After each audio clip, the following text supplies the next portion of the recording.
let's talk about Tinker Tailor Soldier Spy. It's getting rave reviews, and I'm honored. I know you're just doing one show to talk about it, and you're here, so I thank you for that. And tell people what the movie is about, and tell people, because I know how happy you are.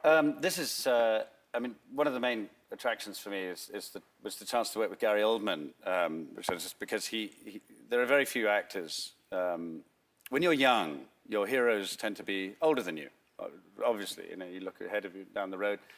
And your own contemporaries, you tend to snarl and say, you know, I could do better than that. Gary was the only one I can think of who was my age when I was about 22, where he was already a hero of mine. And then as you get older, of course, the people older than you are increasingly dead. And, Increasingly dead. Yes, and Gary is very much alive, and I think doing the best performance of his life, and I think he should be on his 7th Oscar win already.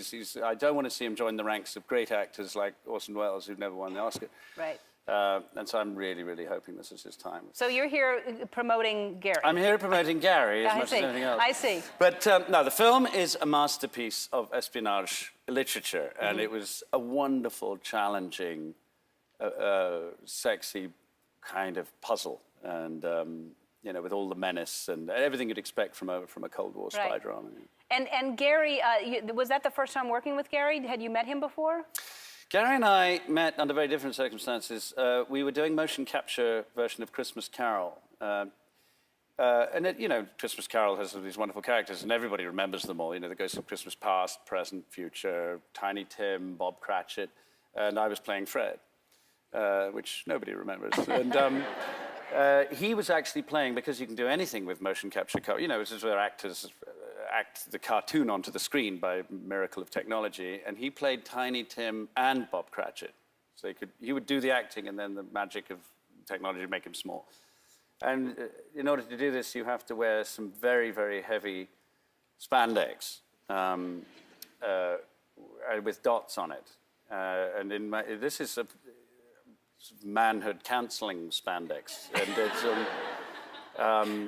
and it just had the most peculiar effect on one's body. I mean, it emphasized all the contours you do not want emphasized, and stubbornly refused to emphasize the kind of contours a man would like to emphasize. And it was made worse by the fact that the outfit itself was black.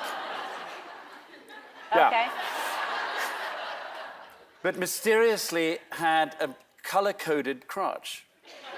I think Gary's was purple. You know, the Cary Elwes had green, and I think Jim Carrey, for some reason, didn't have a color code. I don't know what that meant.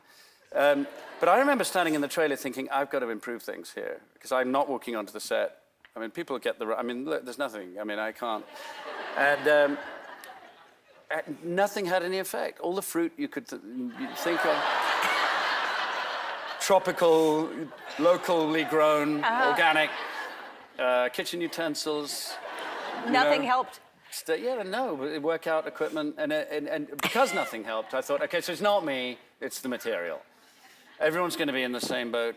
And I walked onto the set, walked past a couple of actors I won't mention okay, that's cool. They're worse than I am. And then ran straight into Gary Oldman, who was hung like a water buffalo. And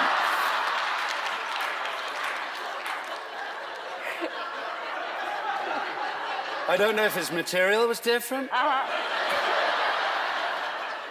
I don't know if it was a trick of the color coding, or whether he's just special. And he has never let on, and we've become good friends. And I'd love to, get drunk with him, but just Gary, come on.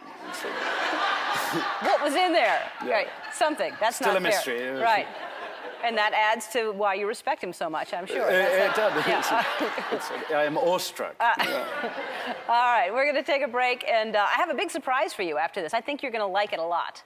I am, huh? Yeah, you are. I love surprises on TV. Yeah, okay. It's a surprise. We'll be back.